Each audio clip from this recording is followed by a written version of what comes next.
The Thin Place hits on the subject of what happens after we die. A story primarily about two women, Linda and Hilda. Hilda is someone who is very in tune with this, so we'll include the thin place, the place where like people go after they've passed on. And Linda, put short, is a charlatan. She's like a medium, you know, she does it for money, and when they meet, you have this really interesting convergence of what's real versus what's unreal. It's meant to take the audience like in their preconceived notions and kind of stretch that like a puzzle that you kind of piece together as the show goes on.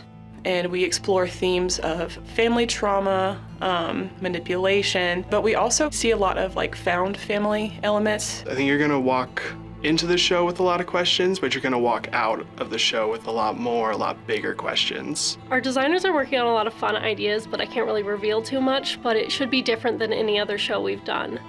It's a little spooky. Get ready for some interesting stage work, some interesting illusions.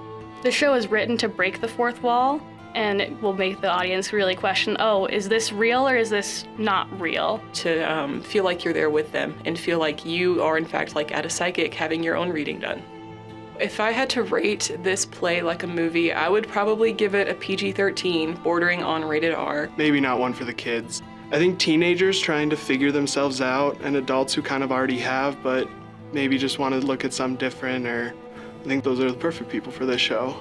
We are all striving to be off book before we start rehearsals, which really helps building emotions. Taking that character and the words that's on the page, memorizing them and putting them into your head so that you can start building off of that to create a character and give them a personality of their own.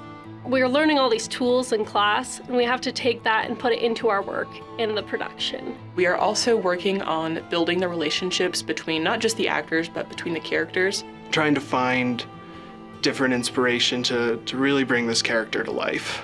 I know I'm personally taking inspiration from characters from like American Horror Story. This is my first production with Jeremiah. He is very passionate about theater, and like this show in particular, he is very excited to perform that.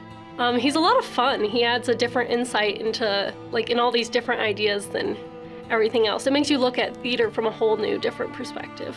He wants the best for us. He wants us to go off and really have a career, and I really appreciate that. So I think this show is really awesome in the fourth wall breaking, because I don't see a lot of that. That makes it really fun to question like your reality and what's going on.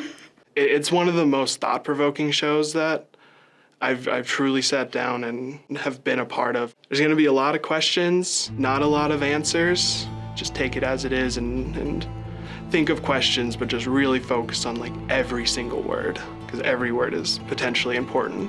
I'm going to give this a 10 out of 10 just because if you're like me, I really love horror, and there are horror elements of this, but it's not corny by any standard.